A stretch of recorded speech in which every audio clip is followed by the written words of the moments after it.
Sí, el video.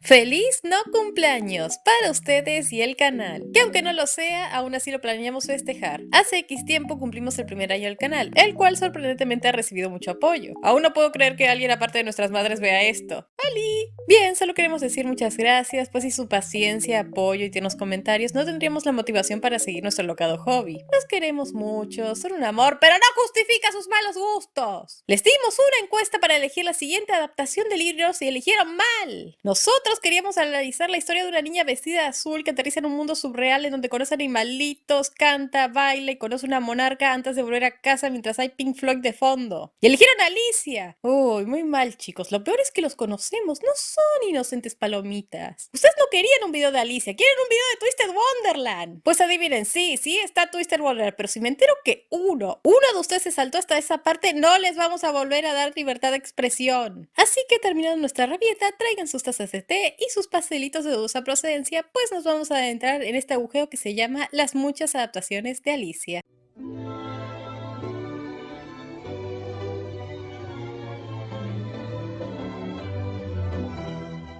Primero, queremos comentar nuestra experiencia con esta historia. A mí nunca me gustó Alicia, y no quiero atacar a ningún fan de este libro, pero creo que es bueno comentarlo, pues así tendrán un mejor contexto de mi opinión. Bien, saltando a mi triste historia de infancia, no sé qué tan involucrado está mi autismo, pero algo que me enojaba genuinamente de esta historia es que no tuviera sentido. Es muy curioso porque tiene básicamente todo lo que a mí yo chiquito le volvería loco, pero era una experiencia aburridísima. A lo largo de mi vida pensé que o era un muy mal libro o eran muy malas películas, o yo era bobo, eso es seguro. Por eso, cuando se planeó este video, pensé más allá de, chale, yo quería dedicarle un fanfic al Capitán Garfio. Es que esta era mi oportunidad perfecta para averiguar mis eternas dudas. ¿Cuál era el mensaje original del libro? ¿Cuál era la lección a aprender? ¿Qué omiten en las adaptaciones para que no funcionen? ¿Alicia debería ir al psicólogo? Eso y más en este video. Antes de empezar, una aclaración. Este video no busca decir qué adaptación es mejor o peor. Nuestro objetivo es ver cómo ha evolucionado esta historia desde su libro. Toda opinión está basada exclusivamente en nuestros malos gustos. Continuemos. Para hablar de Alicia tenemos que ir a la mente detrás de este mundo bizarro. Charles Ludwig Dodgson, más conocido como Lewis Carroll, fue un escritor, matemático y fotógrafo británico nacido en 1832. Cuando trabajó como profesor de matemáticas en Oxford, llegó a hacerse amigo del decano de la universidad, Henry Liddell, y de sus tres hijas, Lorina, Edith y la más joven del grupo, Alice. Un día en un viaje en bote junto a las tres pequeñas, para entretenerlas improvisó una pequeña historia a partir de lo que veía a su alrededor, que terminó cautivando a la más pequeña. En Navidad le regaló una versión más extensa del manuscrito, Las aventuras de Alicia bajo tierra, y gracias al apoyo y el ánimo de su círculo cercano, Lewis acabó por expandirlo y publicarlo. La obra fue un gran éxito y se convirtió en un clásico de la literatura infantil. Y tengo que destacar aquí que Alicia es una historia bastante de su época, que se ha envuelto en varios debates desde su publicación, no solo por la interpretación de ciertas escenas, sino por la figura de su autor, el cual ha sido blanco de controversia por su amistad con varias niñas y las secciones fotográficas que realizaba con estas. Y esto sé que es un tema serio que sigue siendo un enorme objeto de debate entre historiadores, pero no es algo que vamos a meternos de lleno, solo quería resaltarlo porque es un punto a tener en cuenta cuando se habla de libros clásicos y sus inspiraciones. Pero retomando, vayamos a ver qué hay en el contenido de estas páginas. Comenzamos la historia con Alicia, una niña curiosa y aburrida de la vida. Mientras su hermana estaba leyendo un cuento aburrido, esta se distrae al ver un conejo blanco con reloj, al cual decide seguir por un agujero, pero termina cayendo por la madriguera, teniendo un viaje místico, hasta aterrizar en una habitación llena de puertas. En una mesa encuentra una llave, pero desgraciadamente la puerta es tan pequeña que no cabe, por lo que procede a llorar. De la mesa misteriosamente aparece una botella de dudosa procedencia, pero como la etiqueta no decía veneno, Alicia se la bebe, achicando su tamaño para por fin entrar por la puerta, pero dejó la llave encima de la mesa, así que procede a llorar por dos. Luego come un pastel que la hace crecer de forma descontrolada. Dentro de esa secuencia vuelve a aparecer el conejo con un abanico y unos guantes, que termina olvidando en el camino. Alicia, luego de otra lloradita, toma el abanico para refrescarse, lo que hace que vuelva a encogerse, cayendo en un mar de sus propias lágrimas. Nada junto a animales que también han caído allí, con quienes participan en una carrera extraña sin reglas, donde todos ganan y reciben premios. Siguiendo su camino, camino, Alicia se vuelve a encontrar con el conejo, quien la confunde con su criada, y le pide que busque unos guantes. Dentro de su casa, Alicia vuelve a crecer de forma descontrolada hasta quedar atrapada. Los animales intentan sacarla arrojándole piedras que se convierten en pasteles, lo que le permite volver a encogerse y escapar. De ahí se encuentra con la oruga, que aparte de hacerle preguntas absurdas, le enseña cómo controlar su tamaño. Luego visita a la duquesa, cuyo hogar es violento y caótico. Allí hay un bebé que llora constantemente y termina convirtiéndose en un cerdo. Sí, casual. Mientras sigue su camino, el gato de Cheshire aparece y desaparece, quien le da direcciones aunque de forma ambigua, guiándola hacia la lebre de marzo y el sombrero en su merienda interminable, con más conversaciones absurdas que nos frustran tanto a nosotros como a la propia Alicia. Alicia llega al jardín real, donde unos jardineros pintan rosas blancas de rojo para evitar el castigo de la reina, una figura tiránica que ordena decapitaciones constantemente. Juega un partido de croquet completamente absurdo y caótico. También entre medio conoce a la tortuga falsa que le enseña a bailar bachata. Y la historia culmina en un juicio caótico contra la sota de corazones, acusado de robar unas tartas. Durante el juicio todo se vuelve cada vez más absurdo, hasta que Alicia, cansada de la falta de sentido, se rebela contra la reina y su corte. En ese momento el mundo fantástico se desmorona y Alicia despierta, descubriendo que todo había sido un sueño. Y así termina el libro. Pero dirán, Alicia tiene 2 libros. Bueno, si quieren que se lo resuma, lo haré en pocas palabras. Estaba Alicia aburrida en la sala con sus gatos hasta que se meten en un espejo, entrando en un mundo de tablero de ajedrez. Luego conoció a...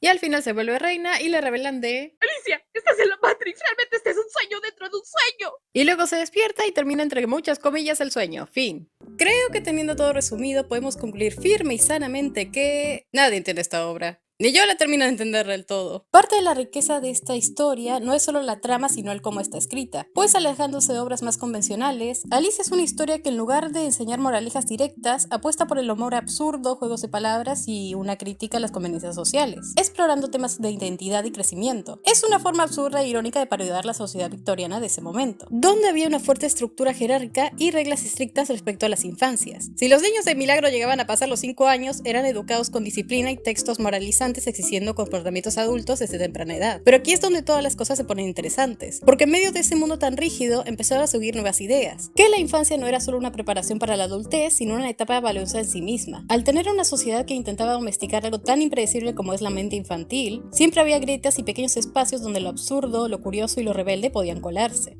A medida que avanza, Alicia se enfrenta a las reglas ilógicas del País de las Maravillas, donde el lenguaje, el tiempo y la lógica funcionan de maneras diferentes. Así que, realmente no aprendemos nada. De hecho, hay una escena con la duquesa donde esta mujer comienza a soltar aburridas lecciones sin sentido y Alicia está como qué aburrido. Los personajes más que personajes funcionan como arquetipos, unas bases a las cuales podemos ponerle más o menos personalidad. Eso incluye a la propia Alicia, ya que a diferencia de muchas niñas de su género que viajan a otro mundo, ella realmente no posee un cambio significativo. Si pusieron atención a este relato, se encamina de punto A a punto A. Empieza con Alicia en el árbol y termina con ella en el mismo lugar. No evoluciona ni obtiene un nuevo conocimiento. Es una historia episódica que más que el viaje te invita a que dejes volar tu imaginación, dejándote llevar por la experiencia de lo extraño. Pero, si nos ponemos quisquillosos, esta obra explora los conceptos que Alicia conoce en su mundo real, pero que no comprende del todo y endulza con su mente infantil. Cosas como el conejo blanco puede ser su visión de la vida laboral. El gato y el sombrerero son juegos de palabras relacionados a frases que se usaban en esa época. La reina puede ser un reflejo de alguna figura de autoridad como una maestra o su madre, etcétera, etcétera, etcétera. También como último a mencionar está la naturaleza del propio sueño. ¿Nunca han tenido un sueño extraño, donde los tamaños no coinciden, los objetos hablan y solo eres arrastrado por el entorno? Eso es Alicia, una recopilación de situaciones reales que pasan por un filtro infantil dentro de sus sueños, que para la mayoría de nosotros ya no tienen sentido, pues crecimos y entre más grandes seamos, menos entenderemos. Y aquí es donde el escritor de turno se hace la pregunta: ¿qué carajos está pasando en la vida de esta niña para que sueñe con todas estas cosas? Pues lo averiguaremos en breve. Desde que Alicia empezó a ser adaptada dentro de la gran pantalla, hay poco o nada a destacar. En su mayoría son fieles, quitando o no segmentos del libro, pero la mayoría con botargas que me darán pesadillas de por vida. La que más llamó nuestra atención en esta amplia lista es Alicia en el País de las Maravillas de 1933. Una adaptación ambiciosa por parte de Paramount, y me quedo corto al decir ambiciosa, la cual cuenta con un segmento animado con Max Fleischer. ¡Qué da miedo! ¡Miren esas pobres ostras! ¡Están llorando! No se crean, sé que son feos, pero estos personajes prácticos definen mucho esta época. Pues no busca innovar una historia que ya funciona, la propuesta en pantalla era lo visual. Y, hablando de Alicia y conceptos visuales,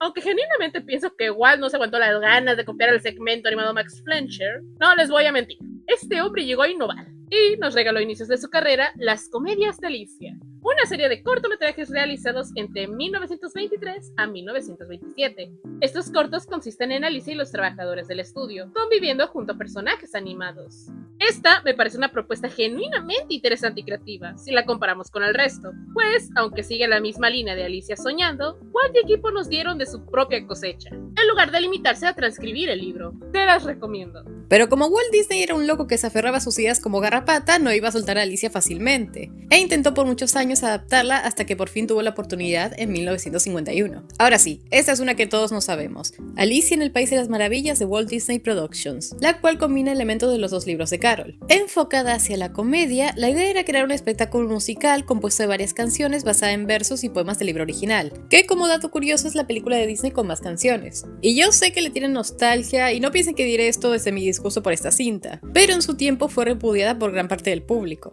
Entre los fans de Lewis Carroll que detestaron los cambios realizados por Disney, así como la crítica cinematográfica y literaria británica que acusó a Disney de americanizar una gran obra de la literatura británica. La película tuvo una acogida bastante tibia en taquilla, algo que incluso el propio Walt dijo que el fracaso vino a consecuencia de que a Alicia le faltaba corazón, y era difícil que la audiencia se sintiera identificada con ella. Y creo que lo que está mal es que no pone de su propia cosecha. Disney destaca por reinterpretar e innovar clásicos, y esta adaptación no fue más que un mar creativo con más de 10 guionistas, donde cada uno se peleaba por superar al otro y hacer que su secuencia fuera la más grande y alocada de la serie, lo cual tuvo un efecto autodestructivo en el producto final. La caricatura se siente inevitablemente más dulce y suave, y se inclina hacia los aspectos cómicos en contraposición a aquellos que podrían provocar sudores nocturnos a los niños. Además, debido a que tanto El País de las Maravillas como Alicia son animados, uno es tan real como el otro. Alicia nunca entra en un sueño, ya está en uno. Pero todo lo que carece de guión lo compensa en su apartado visual. El arte de Mary Blaker considero una de las responsables de que esta obra esté impregnada en tu mente y la culpable de una marca estética que definió esta historia. Su trabajo captura perfectamente lo extraño y lo desconcertante del mundo de Alicia. No intenta suavizarlo, al contrario, lo vuelve más intenso. Esa sensación de que todo es un poco demasiado, los colores planos con contrastes fuertes y combinaciones poco realistas, las proporciones geométricas, los espacios que parecen más decorativos que reales, refuerza la idea de que Alicia está en un lugar ilógico. Cada escena parece una ilustración independiente, rompiendo con varias convenciones del estilo clásico de Disney, que buscaban volumen y realismo. Su arte creó una identidad visual completamente única para la película, que convirtió el mundo absurdo de Alicia en algo tangible y memorable.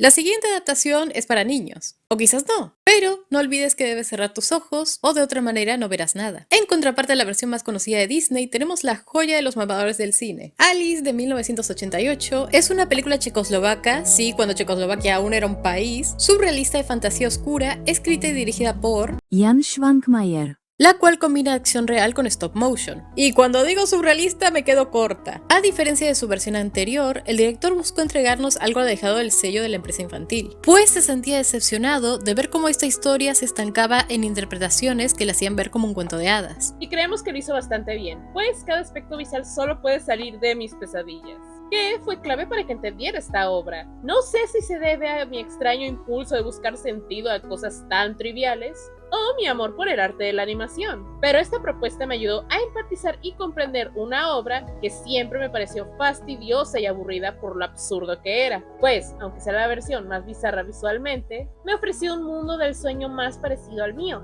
Uno en donde a veces eres tú mismo, pero también eres tu madre o el viento. Un mundo donde el tamaño, las personas y las luces dan miedo, aunque las conozcas. Pero al despertar no puedes evitar sentirte curioso por saber un poco más. Pues los sueños no son un cuento de hadas, los sueños no son un rescate del guión, los sueños son un retorcido collage de nuestra mente y cada mente es única. Así que si tampoco lograron empatizar con esta obra, les invito a verla. pues al igual que yo tal vez encuentren lógica en esta propuesta más bizarra. Pues desde las criaturas hechas de huesos, las entradas siendo escritorios, o que todo el mundo consiste en objetos del hogar, te hace sentir de cierta forma familiar con el entorno, como si ya viviste esto, pero en realidad no. Y muchas otras cosas que notamos, pero no mencionaremos para ahorrar tiempo en este video. Algo que hace única esta cinta es que nunca comprendes cuándo inició o terminó este sueño, pues desde el inicio Alicia narra este cuento e interpreta cada uno de los habitantes. Una persona poco aventurera en este estilo cinematográfico dirá bajo presupuesto, pero realmente es la herramienta más práctica para entender esta historia. Todo es un sueño regido por el entorno real de esta niña, y lo más divertido de esta película para mí es pensar, ¿qué vio Alicia para soñar esto? No diremos más. Es una adaptación muy original, la cual les invitamos a visitar. Está completita en YouTube. Y por favor, dejen sus interpretaciones. Necesito una que explique qué verga vive Alicia en la vida real para soñar con este cabrón.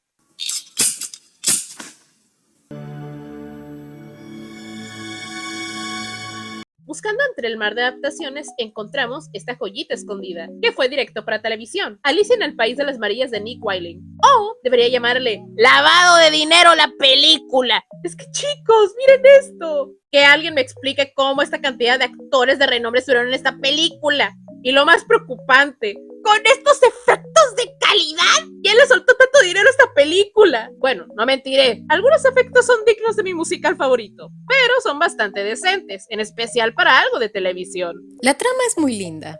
Conocemos a Alicia en su vida cotidiana, en donde se ve fastidiada por los adultos para que recite una canción, por lo que se frustra y cae otra vez al País de las Maravillas. De aquí todo es igual al libro, en donde es constantemente criticada por su forma de actuar. Y amo el mundo en donde se desenvuelve esta historia. Se nota el cariño desde las personificaciones de personajes animales humanos que logran mantener a pesar de los cambios su esencia, hasta los títeres, que sorpresa fueron creados por la misma compañía de los Muppets. En total se crearon 875 efectos especiales para la película. Un ejemplo es la cabeza de Martin Short, la cual fue ampliada 3 veces su tamaño para parecerse al sombrero de las ilustraciones del libro. Un trabajo fascinante que solo puede ser complementado por sus personajes carismáticos. Lo juro, es la primera vez que empatizo con estos personajes por más groseros que sean con Alicia. Esto, aunque me encanta, tengo que decir que es un poquito lenta. Hay un momento donde la historia principal se detiene por 30 minutos para adaptar una parte de A través del espejo, que a mi parecer está un poquito de más, pero sí captura cosas como la crítica a la vida adulta e infantil de la época, y cómo Alicia no encaja en las normas sociales. Podríamos decir que es un punto medio entre las dos ya vistas. Sigue siendo infantil, pero a la vez surreal, y con una que otra lección para los más peques. Es una adaptación recomendable y una de las más adorables, con un excelente trabajo de producción, y aunque se larga demasiado, es una de las pocas que adapta al mejor personaje del anime. Acelera tus pasitos, dijo el pez al caracol. El delfín viene tan cerca que en mi cola de un rosón. Las tortugas y langostas avanzan con ansiedad. No esperan en la banda, desearía estar aquí. Aquí nos adentramos en territorio que me gusta llamar la etapa edgy de Alicia, donde caemos tan profundo hasta llegar en un mar de desgracia. Les presento a Alice de American McGee, que en esta ocasión es un videojuego de terror y acción en tercera persona del año 2000. En esta historia conocemos una vez más a esta niña, pero en circunstancias únicas, pues en su actualidad es una joven adulta que intenta sobrellevar su vida después de ser la única sobreviviente de un incendio, en donde perdió a su familia, y como consecuencia de sus traumas, su mundo de las maravillas se ve corrompido. Aquí las criaturas que ya conocemos toman un significado completamente diferente. Lo que antes era una fiesta de té, ahora es un reflejo de sus memorias dentro del psiquiátrico. Una figura guía ahora la juzga y la mayor corrupción aquí es la Reina Roja, que es la propia Alicia. Pues la reina representa todo ese odio, ira y culpa que se siente hacia ella misma al ser la única sobreviviente al fatídico día del accidente, del cual ella se cree la causante. Al derrotar y aceptar su culpa, abandona el País de las Maravillas, que para su tranquilidad recupera un poco del color antes arrebatado, hasta que nos adentramos en el segundo juego. Aquí vemos a Alicia una vez más, quien sigue en tratamiento psiquiátrico de forma habitual hasta tener una segunda recaída y regresar al mundo colorido de las maravillas, el cual es arrasado cada tanto por una nueva entidad conocida como el Tren,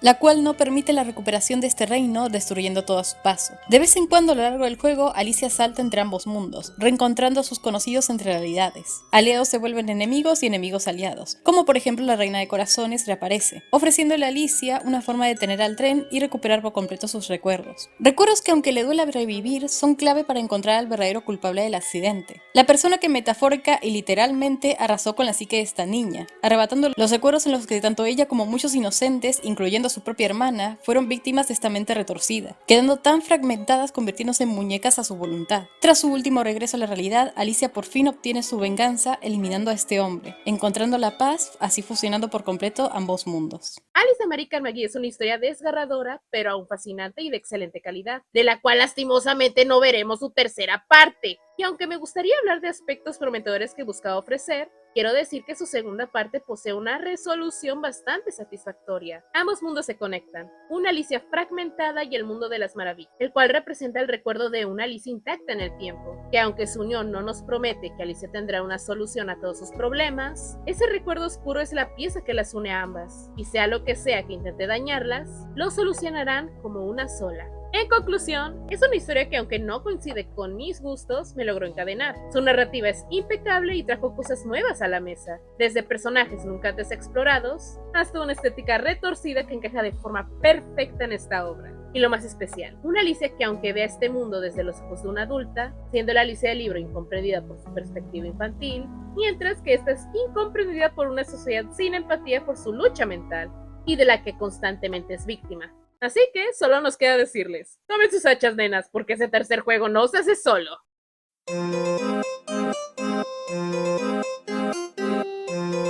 Esta es para los nostálgicos. Alice Human Sacrifice es una canción original de Vocaloid. Y dando un contexto súper rápido de lo que es Vocaloid si tienes a, no sé, 3 años... Es un software de síntesis de voz desarrollado por Yamaha Corporation, con el que diferentes usuarios pueden crear canciones con bancos de voz representados por personajes de anime. Traducción, loquendo con monas chinas. Y si le saben a Vocaloid sabrán que la gente se inventa cosas muy turbias para después ponerle voz de Miku. Bien, esta canción la elegimos pues a pesar de su corta graduación nos cuenta bastante. Aquí se nos presenta un sueño autoconsciente el cual desea ser recordado, por lo cual elige a una persona para que viva dentro de él, a la cual renombra como Alicia. Esta rutina se vuelve un ciclo eterno pues todas sus Alicias pierden la cordura, por lo que busca una y otra hasta que tal vez algún día acabar con todo el mundo. Sí, así de simple. Pero su poca duración nos ha dado años de especulación, interpretaciones y teorías. En este sueño habitaron 4 Alicias. La primera Alicia fue una guerrera que desató la muerte dentro de este país, lo que la condenó a una prisión de espinas dentro de este sueño. La segunda en llegar fue un cantante, el cual tras caer en la locura acabó consigo mismo. La tercera fue una bella joven que con sus encantos ascendió al poder, molestando hacia el sueño que la castigó arrebatándole su belleza. Y la última en llegar fue la cuarta Alicia, que son 2 gemelos quienes exploraron con fascinación este mundo hasta que se encontraron con la primera Alicia, dejándonos al final con solo el gemelo menor vagando en este sueño sin fin. Bien, el factor que tienen todas en común es su quiebre mental, probablemente por su nula comprensión en este mundo lleno de locuras y rimas, y que todas son corrompidas por el sueño al cometer errores exclusivamente humanos como la vanidad, el deseo, la curiosidad y el miedo. Toda esta historia nos predice un ciclo muy triste y simple. Ningún humano que caiga en este sueño despertará, pues ninguno está extenso de errores por lo cual serán corrompidos. Pero al no despertar ninguno, el sueño no se detendrá hasta encontrar a su Alicia correcta, y la próxima podría ser tú. Ah, suena parecido al Guita al circo. Si me apresuro puedo crear mi propia agua. ¡Demonios, ya lo hicieron!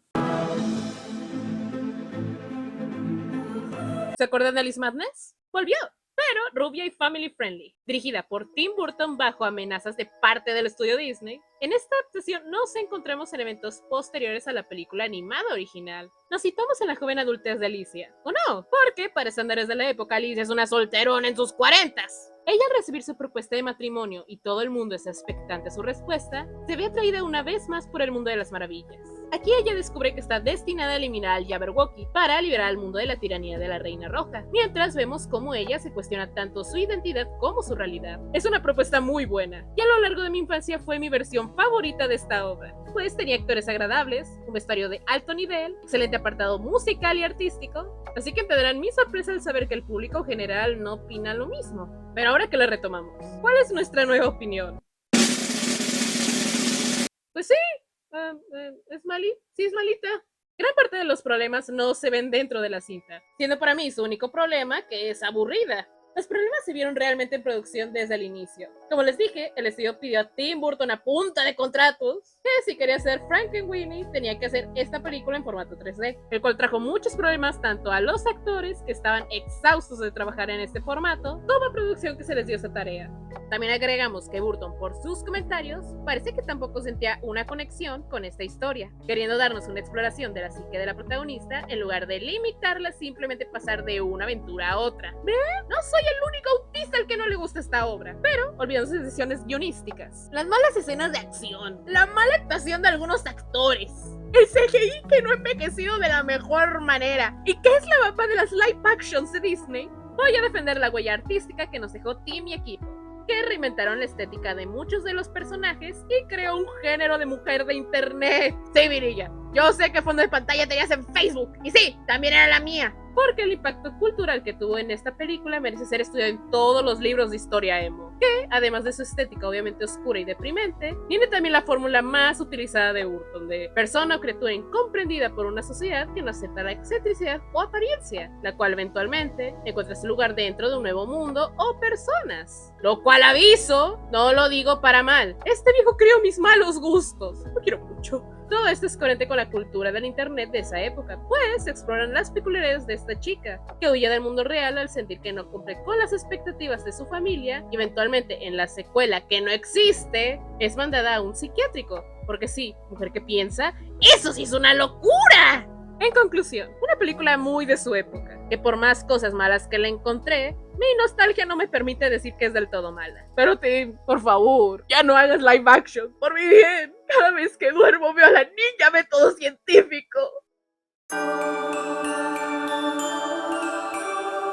Si llegaron hasta acá sin adelantarse, ¡felicidades! Tienen una estrellita dorada. Aunque sospeché que la mayoría de nuestros seguidores lo conocen, los introduciré. Twisted Wonderland es un videojuego móvil japonés propiedad de Disney. Su guión y principal diseño de personajes son de la mano de Yana Toboso, la creadora de Kurotsuki. Y ya con eso les digo que tan enferma es esta mamada. Fácilmente es uno de los cuentos que le leería a Sebastián Maciel para dormir. Trata de cómo el jugador, después de ser atropellado, llega a una escuela de magia en un mundo desconocido. Esta escuela es dirigida por Dor Inútil, la cual se divide en dormitorios que toman como inspiración a los Grandes Siete, quienes son los villanos de Disney que dentro de este universo son figuras históricas respetables. Y bien, sé que primero pensarán, ¿ya hay versión juzgado de quién? Sí, yo también me asusté, pero este concepto no es tan raro en Japón. Durante las temporadas de Halloween entre 2015 y 2018, dentro del show de villanos clásicos, desarrollaron presentaciones secundarias en áreas más pequeñas, protagonizadas por 10 personajes originales, que quizás han visto por fanarts por ahí. Estos tipos eran conocidos como los reclutadores, que, valga la redundancia, reclutaban a los visitantes para unirse al mundo de la villanía. Y siendo una de las secciones más favoritas, no me sorprende que sea responsable de la creación de este juego.